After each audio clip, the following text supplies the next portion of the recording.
முதல் முறையாக மதுரையிலேருந்து சினிமாவுக்குன்னு வந்த புதுசில் எக்மோரில் தான் நான் தங்கியிருந்தேன். மெட்ராஸ் எக்மோரில் தங்கியிருந்து அங்கேருந்து சான்ஸ் கேட்டு போவேன். அப்போ எல்லாம் கொஞ்சம் திமிரு இருந்தது. சினிமானா என்னன்னு எனக்கு தெரியாமல் இருந்தது. அதனால் நான் எல்லா இடத்துக்கும் போனேன், வந்தேன், போனேன். எல்லார்ட்டையும் சான்ஸ் கேட்டேன், ஆனால் யாரும் கொடுக்கல.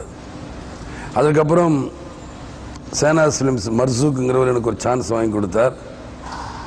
அந்த படத்தில் நான் நடிச்சுக்கிட்டு இருக்கும்போது என்னை வேணான்னு சொன்னாங்க. வேணான்னு சொன்னதுக்கப்புறம் தான் உண்மையான சினிமா நிலை என்ன அப்படிங்கிறது எனக்கு புரிய ஆரம்பிச்சது.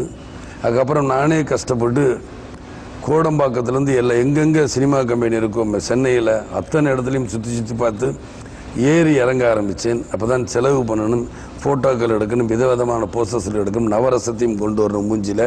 அப்படிலாம் கொண்டு வந்து இந்த ஃபோட்டோஸ் கேட்குறவங்ககிட்டலாம் நான் கொடுத்துட்டு வரணும். ஆனால் அதில் சான்ஸ் கிடைக்காதுங்கும் போது நம்மளுடைய முதலீடு ரொம்ப நஷ்டமாகும். இருந்தாலும் பரவாயில்லைன்னு இருந்தேன்.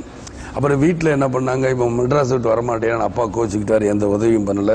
நண்பர்களோட உதவியால் தான் நான் கடைசி வரைக்கும் சென்னையிலே நான் நடிச்சுக்கிட்டே இருந்தேன். அவங்களுடைய உதவினால நான் சென்னையிலேருந்து நடிச்சுக்கிட்டே இருந்தேன். அப்புறம் பின்னாடி என்னுடைய முதல் படம் இனிக்கும் இளமை வந்த உடனே எங்கள் அப்பா அதுக்கப்புறம் தான் எனக்கு செலவு பண்ணுறதுக்கு பணம் கொடுத்து உதவுனார். ஆனால் படாத கஷ்டப்பட்டு தான் இந்த சினிமா உலகத்தில் நான் முன்னேறி இருக்கிறேன். என் கூட நடிக்க மாட்டேன்னு சொன்ன கதாநாயகிகள் எத்தனையோ பேர், என்னை வச்சு படம் எடுக்க மாட்டேன்னு சொன்ன இயக்குநர்கள் எத்தனையோ பேர், என்னை வச்சு படம் எடுக்க மாட்டேன்னு சொன்ன தயாரிப்பாளர்கள் எத்தனையோ பேர், எல்லாத்தையும் மீறி இந்த சினிமாவுக்குள்ளே வந்து இன்றைக்கி 151 படம் நடிச்சிருக்கும்போது எனக்கு சந்தோஷம். ஆனால் இந்த சினிமாவில் கற்றுக்கிற வேண்டியது என்னன்னா, யாரும் நாம் விரோதின்னு நினைக்கக்கூடாது, எல்லோருமே நண்பர்கள் தான் நினைக்கும். ஏன்னா மார்க்கெட் இருந்தால் நம்மளை வச்சு எடுப்பாங்க, மார்க்கெட் இல்லைனா நம்மளை வச்சு எடுக்க மாட்டாங்க. இதுதான் உண்மை.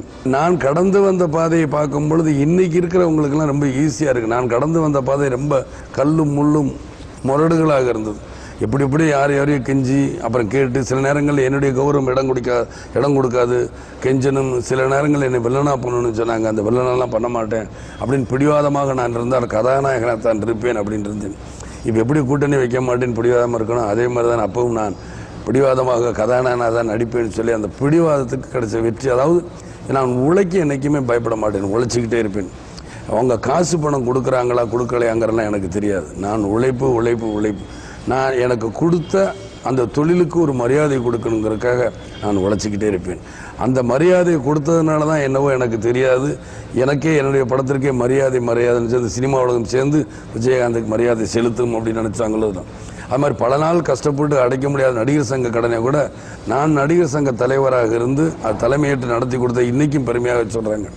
அந்த மரியாதையும் எனக்கு தான் கிடைச்சது. ஆக எத்தனையோ திரைப்பட கல்லூரி மாணவர்களையே டைரக்ஷனை நான் தான் உருவாக்கி கொடுத்தேன். அவர்களுக்கு புது வாய்ப்பு கொடுக்கும்போது அவங்ககிட்ட எனக்கு ஒரு மரியாதை கிடைச்சது. அதை நினைக்கும் போது எனக்கு ஒரு சந்தோஷம். இதே சிவா கிட்ட அம்மா கிருஷ்ணன் சிவா தயாரிப்பாளர் சொல்வதெல்லாம் உண்மைன்னு ஒரு படம் எடுத்திருந்தா கூட அவர் நெடுநிலையாக என் கம்பெனிலேருந்து பின்னாடி வரும்போது அதே அவர்கிட்ட நான் படம் பண்ணும் பொழுது எல்லோருக்குமே ஒரு மரியாதை